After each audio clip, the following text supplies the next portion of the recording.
I guess we just have a few people here. So thank you for joining me to this class, another class on healing our relationships. And now we're going to get into specifics and details and talk about people's deepest secrets and how we can heal ourselves and and also about relationships and intimate relationships, what makes the perfect relationships. Of course, I'm not here to give the answers. I'm just talking from my experience of many years of being in this world and being with people and understanding what really makes relationships work and what really doesn't, or what I think doesn't, in any relationships. So relationship with our parents, relationship with our friends, with our coworkers, with our intimate partners, with our business partners, with everyone. And so today we have amazing smoothies here. I don't know if you can see. Amazing smoothies. Mm-hmm. Oh, orgasmic. Okay. So, what do we think, for those of you out there in Fruit Haven, what do you think is the solution to perfect relationships? Anybody? Communication. So what kind of communication? Non-violent. Non-violent communication. Okay. That's one aspect. Freedom.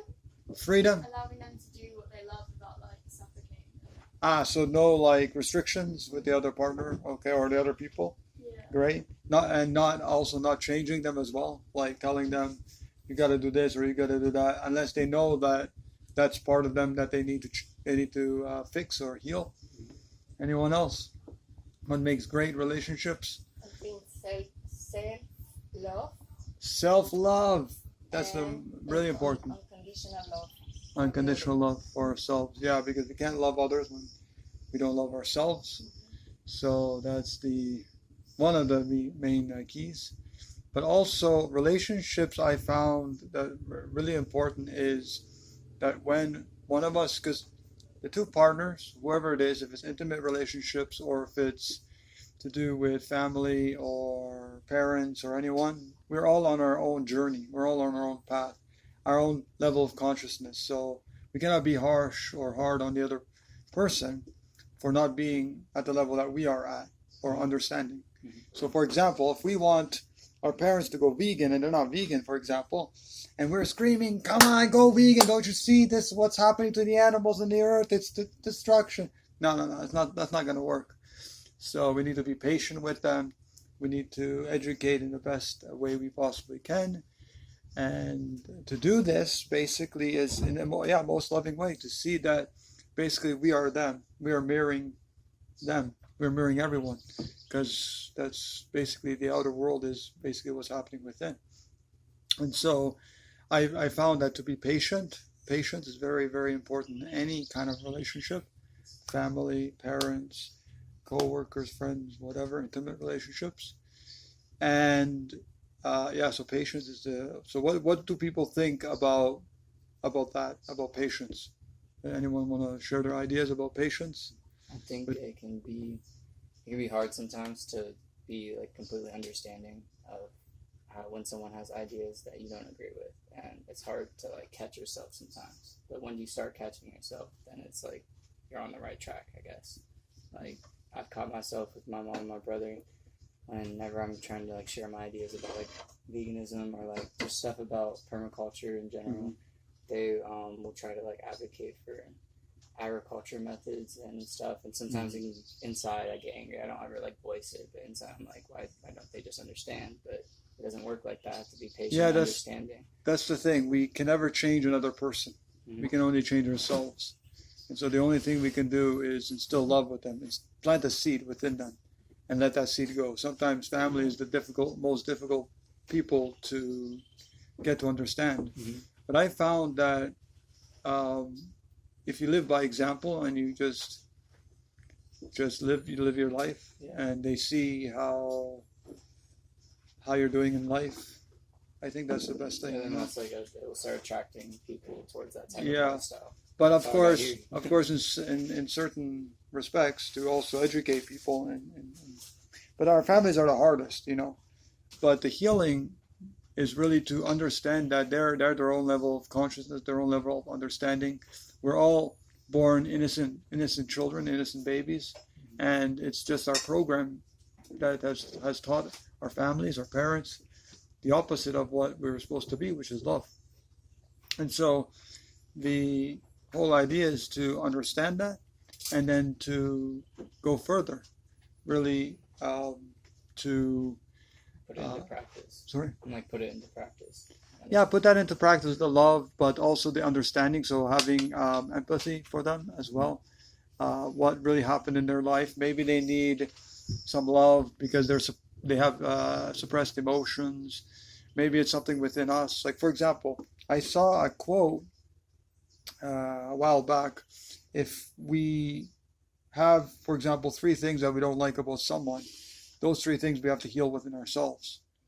So, for example, if we don't like our mother telling us that, you know, we have long hair and we should cut it or whatever, shave our beard or whatever it is, you know, wear more fancy clothes and stop being a hippie and all this kind of thing, right?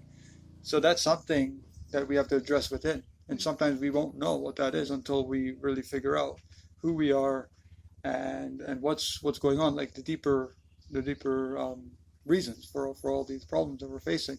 And meditation, going into meditation, is very, very important. Just being at peace and being still, because so many things running in our minds, going out and this and that, just running through our minds. We never have one moment of peace in our minds. And usually that happens when we're living in the chaotic cities or towns, and we are bombarded with so much outer external noise. And what's great here about Food Haven is that we are immersed with nature. So we have the opportunity to go right in nature and hug a tree or plant a tree or eat some amazing fruit or have amazing interactions with all of you. And that is also starting the healing process. You know, all these little steps are starting to heal. And so what other things can we do that you think that we can do to heal our relationships with ourselves and others, our families especially? Anybody can guess? Realize that issues aren't as big as your mind makes them out to be. Like, Yes, because actually they our blow them mind, out of proportion. our minds actually try to protect us. So there's like a fear mechanism attached to that. So we have to, and also when our parents or families criticize us for whatever reason, because we're outsiders, we're different than most people. And so when they make these judgments, we don't see them as judgments, we see them as feedback, and we say thank you for sharing.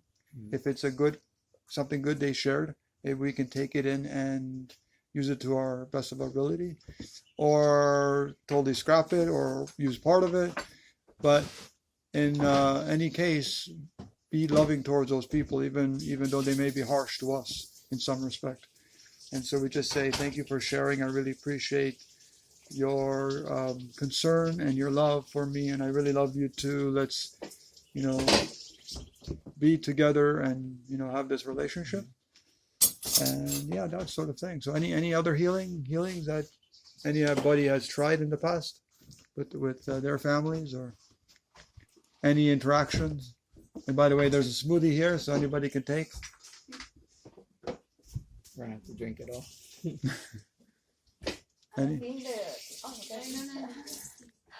I think I always insist that first we need to work first in ourselves.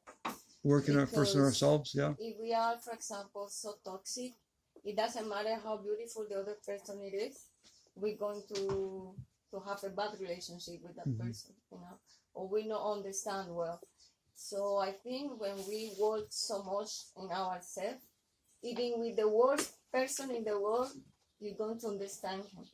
or understand her. You're going to see that person more with love. You are above of circumstances, and then you don't get angry, you don't get mad easily. Yeah. So because you are in a peaceful state. So then when you are in a peaceful state, you project that, and then it's easy for you to relate easier with the rest of the people. So but about patience, I think people need to be clear what patience is, because so many people confuse the understanding of the process of other breaking healthy boundaries. So we need to be clear that if patience is never against our well-being. For example, a man who hit his wife. Oh, I'm patient because he loved me that way, because he has a very bad childhood, and then I understand him. That's not patience. He is breaking a healthy boundary. So we need to understand what are my boundaries, what can I handle or not. We need to be strong in ourselves, and then don't allow people to, in the name of patience, to harm us. So we need to love ourselves first, and when that so much love for us, then we create healthy relationship with whatever person, but everybody in their own place. In their own step. Yeah. And I just want to make a comment from that notion, and that is that I remember when I had a falling out with a friend years ago, and at first I was like, I understand even if she was the guilty one or the wrong one, that I need to forgive, because the best people forgive. Martin Luther King Jr. says, even if the one has been wronged, you forgive the other one. You forgive the person that did the harm. And so I did that, and after a while the relationship got even better, actually. And I did this internally, so I was contemplating and meditating on this, and I said, I forgive you, I love you. I even said the person's name, and yeah, it was a beautiful healing. So all it is when we have bad relationships, if it's with ourselves or with others, is that we've been taught something through our system, through our culture, through our society, and we're wounded now with all the toxic programming and stories and cultural habitual activities that we do. We're so toxic, and the one way to really to heal ourselves is really to forgive. Forgiveness is really, really important. I learned that especially from Rob Brenmark, that has a place here. And in an interview, he said that forgiveness is like the most important thing out of in all relationships is forgiveness. So we really don't know, especially a stranger or co-workers maybe, or sometimes even friends. We don't know really what circumstance or what things are going through their mind.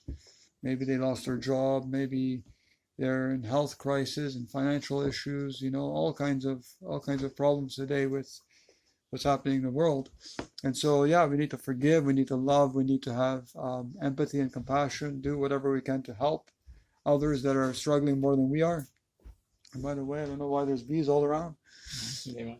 But yeah, so anything else? And Delane, I think you had something you wanted to add? I was going to say honesty, like always being Honesty, honest with your yes. partner and always sharing how you feel and not just suppressing it. Yes, exactly. And another thing I want to say on that note is the relationship between Aurora and I, and all my relationships, basically. I've noticed the few key points to any relationship, and I'm not talking about just intimate relationship, but this particularly pertains to intimate relationships or sexual relationships, and that is honesty, openness, and not to lie about anything, to keep everything completely honest and to share everything, basically. So to be completely equal, to not have any secrets. And, I know people in relationships where, they have secrets and they have things they don't tell their partners and all this kind of thing. And it's like when we're together and we're with our, whatever you want to call that person, boyfriend, girlfriend, soulmate, twin flame, whatever. Um, you're basically each having their own path, but also having their own path, their own heart, their own soul, but also having a combined kind of collective path that you're on. And so when you have this um, likeness, this commonality, this direction that, oh, we're together, we have so much in common, we have all this, our path is like this, almost identical, though we have, of course, our own likes and dislikes, and we, you know, he likes to play piano and she likes to do something, whatever, and painting and drawing, and, you know, they don't share everything together, but most of the stuff they share together, and yeah, being open, honest, caring, understanding that no matter what challenges there are between the two, that the hate or the anger or whatever comes out in like a kind of quick tempered, you know, without thinking, you know, sometimes we don't think, sometimes we don't really, we just you know.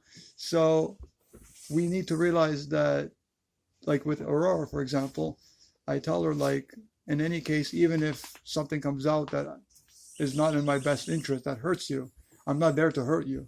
I'm always there to love you, to be with you. I'm never there to hurt you.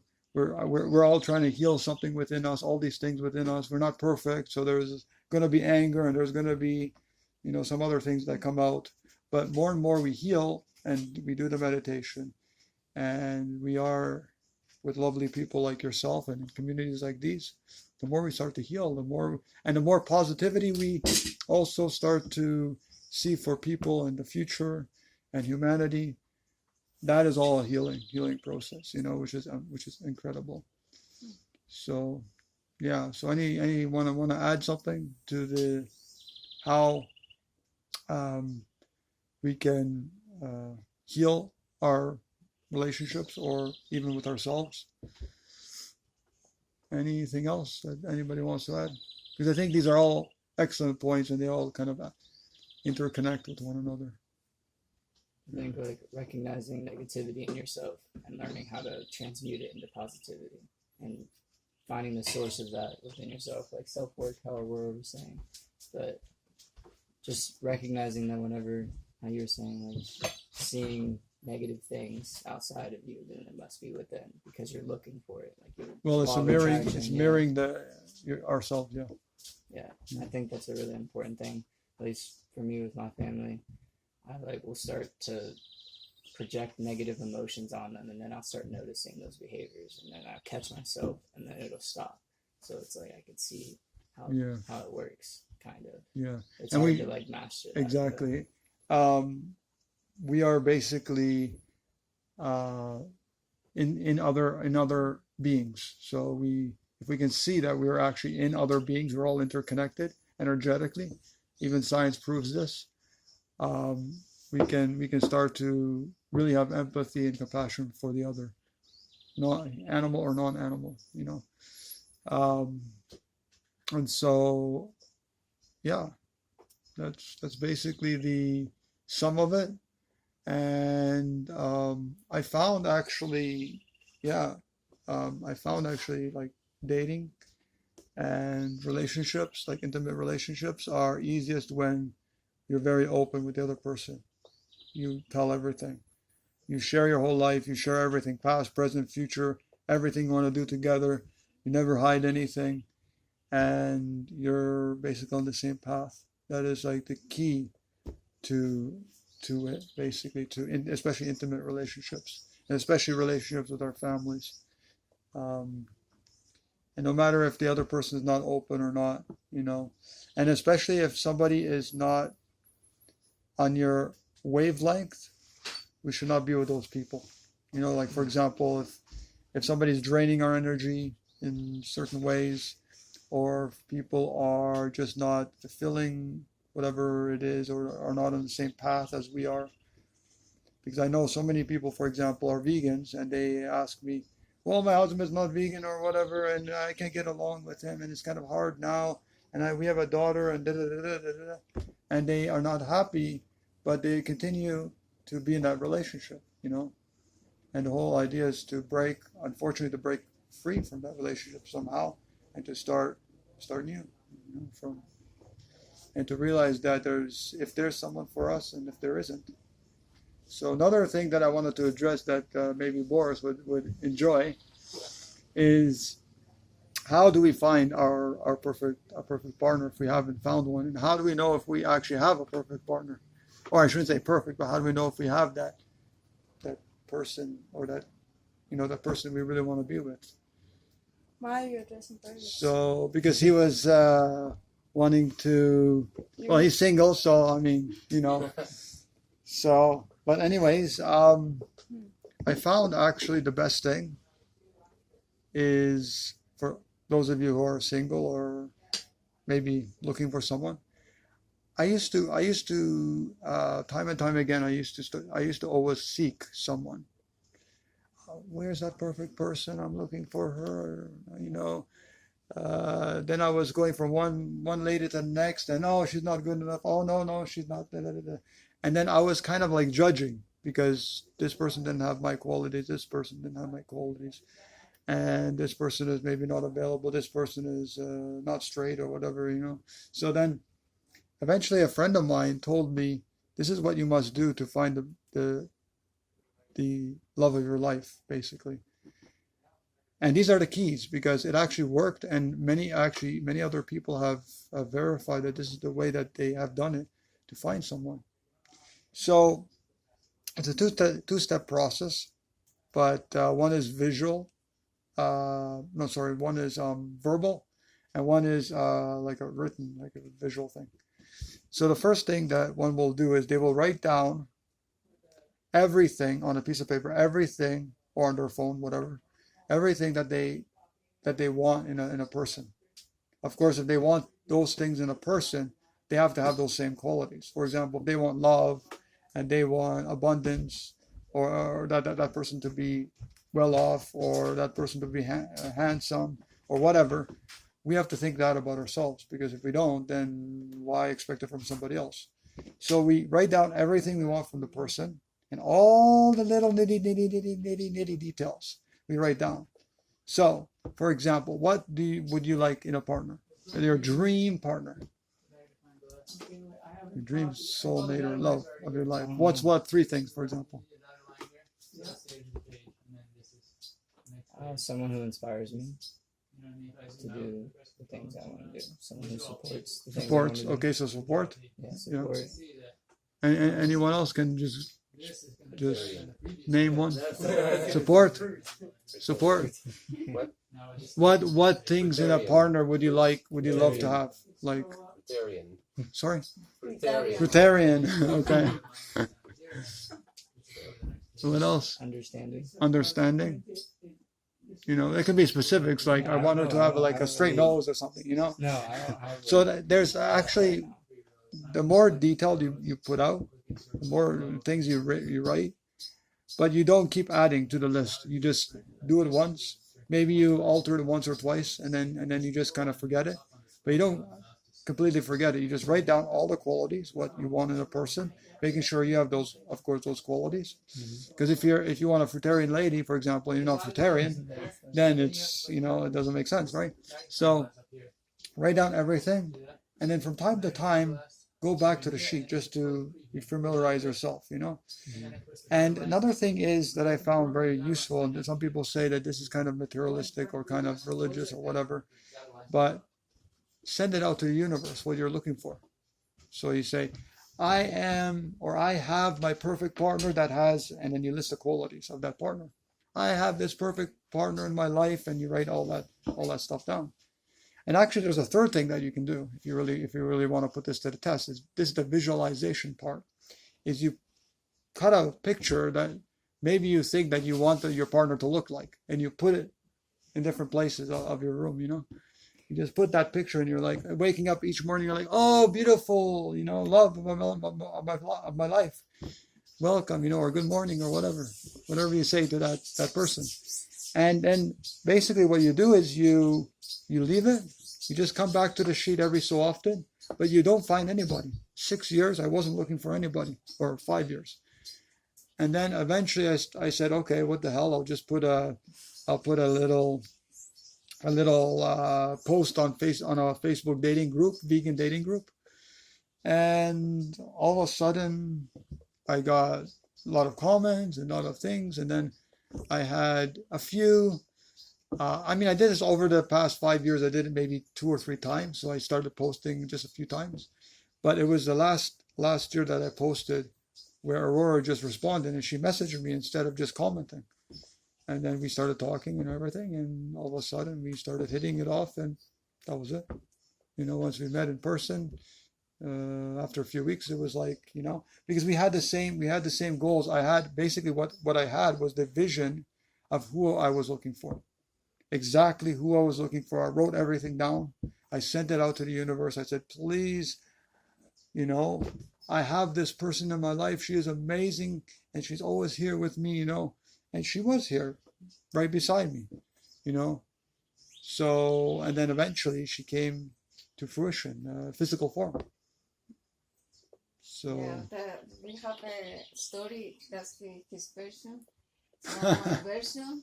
It's different. Before, I had some traumas about my past relationships. It was not trauma that hard things. No, just for example, I was with someone when I shared 12 years together. It was more than a decade, and but that person was so jealous, just wanted for him, just for him, no friend. He was taking away my friends, taking away my family, basically no freedom. Basically, I was feeling, like closed. Yeah, I could not breathe. I could not go out without him. Everything I had to do it with him. So I was feeling in a prison, And after 12 years together, finally in this vicious cycle, we could break because outside circumstances. And then after that, I was not able to have a formal relationship anymore. So then I became that girl that I was with someone, and then I run away. Then I disappear from the relationship. Disappear completely. And then no, I'm not available. I'm in the other part of the world. Oh no, I was running away. And also then I became vegan, and then I was in another path, and I was not able to find someone vegan, spiritual, anarchist. I was not happy with anyone. So I said okay, and then I made a year of celibacy. And working so much on myself, doing fasting, vow of silence, meditation, not dating anyone basically, and just working so much, cleaning and understanding. I understood also my strong character, very bad mood sometimes, angry sometimes. So I was working so much on myself, and then I didn't decide to date anyone that I really deserve.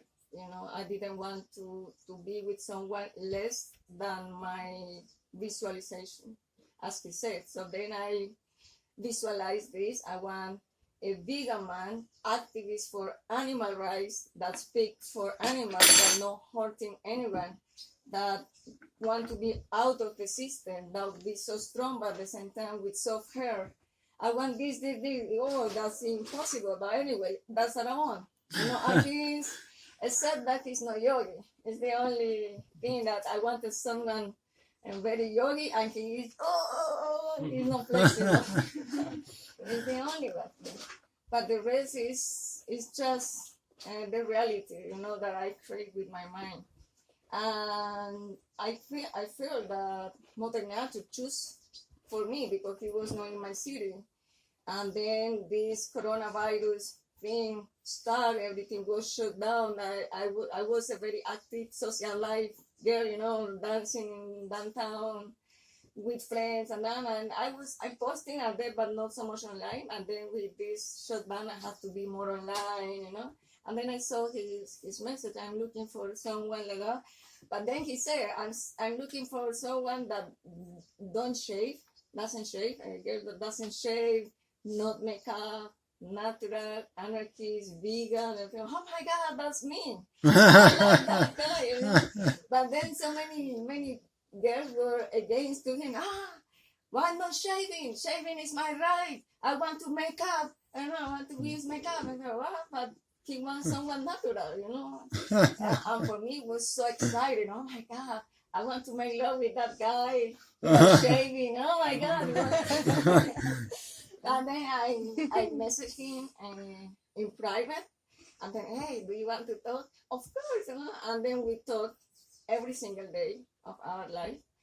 But we were stuck in different countries. He was in Costa Rica, I was in Colombia, and without any expectation to meet in person, because was uncertain times, coronavirus, everything shut down, my city, my country, no air travel, no port, everything was closed, closed, and less money. I had actually an expectation to leave by November last year, latest. Yeah. And I left, I don't know, end of October. I can't remember. November 4, yeah. I left in early November. Yeah, and sometimes we meet at the same time. Okay, let's go before going to sleep. Let's go to meditate. You in Costa Rica, me in Colombia, and then let's go to visualize all together. So I was visualizing go to the airport, meeting him, walking in the beach, traveling outside of the system, going to a green community. You know, we were visualizing this, and sometimes we did it at the same time. Sometimes by himself, sometimes by myself. But that power did it possible. And then from April to November, all those months took us to meet in Colombia.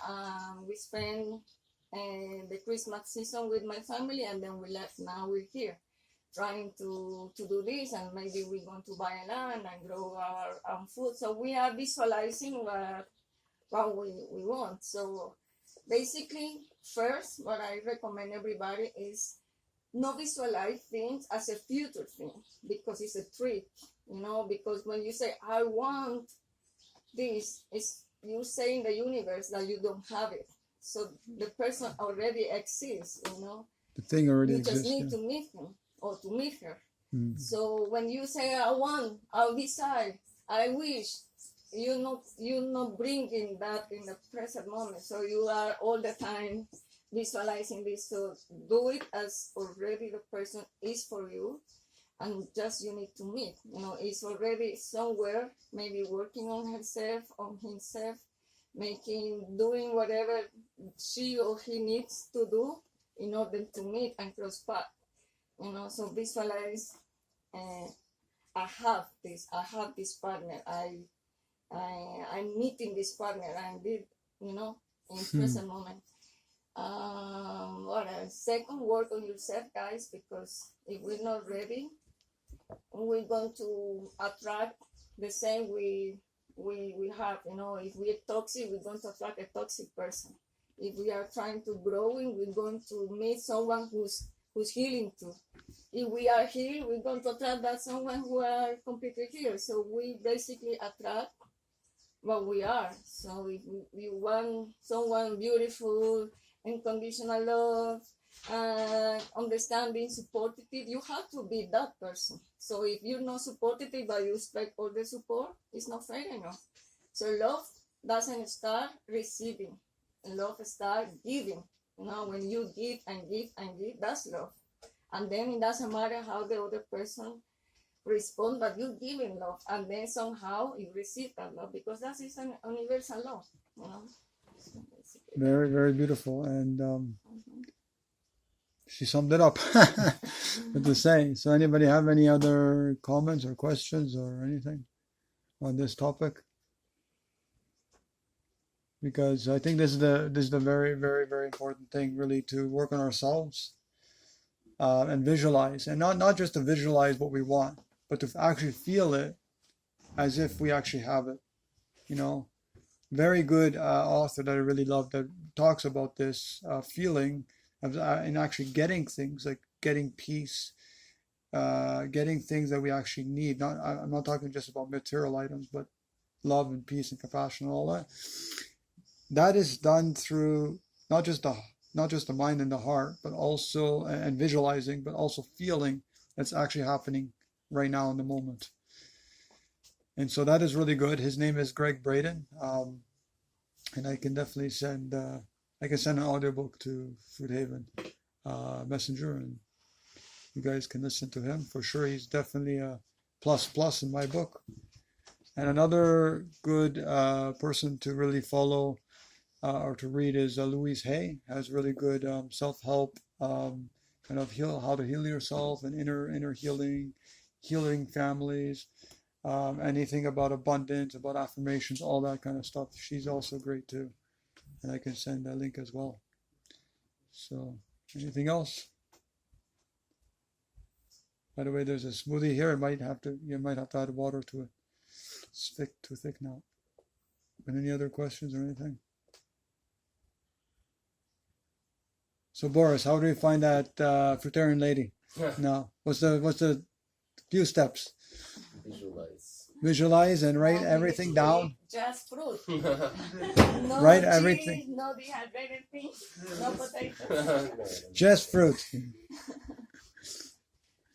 And Inakus as well. Yeah. So I want to thank you everybody for joining me. If there's anything else, you can always ask. But I appreciate the love, and we're all here together to create this world we really want to live in, and abundance and love for everyone, and more smoothies and fruit for sure. And yeah, so thank you. Thank you. So I like to read this Osho thought. They say, love is very rare. To meet a person at his center is to pass through a revolution yourself. Because if you want to meet a person at his center, you will have to allow that person to reach to your center also. You will have to become vulnerable, absolutely vulnerable, often. It is risky. To allow somebody to reach your center is risky, dangerous, because you never know what that person will do to you. And once all your secrets are known, once your hiddenness has become unhidden, once you are exposed completely, what that other person will do, you never know. The fear is there. That's why we never open. So the first thing to be understood is don't take acquaintance as love. You may be making love, you may be sexually related, but sex is also peripheral. Unless centers meet, sex is just a meeting of two bodies. And a meeting of two bodies is not your meeting. Sex also remains acquaintance, physically, bodily, but still acquaintance. You can allow somebody to enter to your center only when you are not afraid, when you are not fearful. So I say to you that there are two types of living. One is fear-oriented, and the other one is love-oriented. So you choose.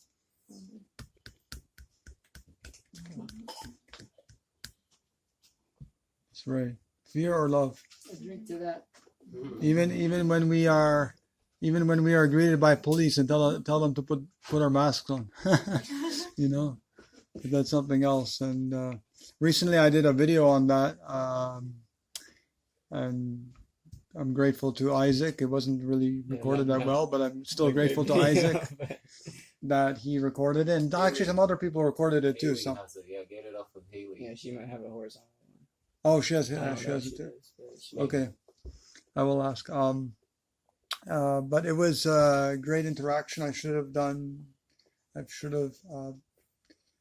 did something else. I should have said something else. I shouldn't have put the actual mask below my nose. I should have talked to the other I think people. you did great. But yeah, we all learn. So really to instill love even with people that we see kind of as our enemies, or as we see people that maybe are not doing good things to us. But that's also something that within us that we need to heal. The more we start to go back to nature and reawaken our wisdom within us, we start to heal that, even heal that, because I have less encounters, less problems in the world, less challenges, big negative challenges. I mean, everybody has challenges, of course, in their lives, but to see that it will all work out. We give love to those challenges. It's a theater, it's a movie on earth, so we have to have fun with all these little challenges that we have, or whatever, you know. And especially having amazing people around us, supportive people, is really key as well to all this sanity that's going on in the world, all this corruption and all this violence. But that's also what's happening within us in some way. So again, thank you, and Thank you so much. L'chaim. L'chaim.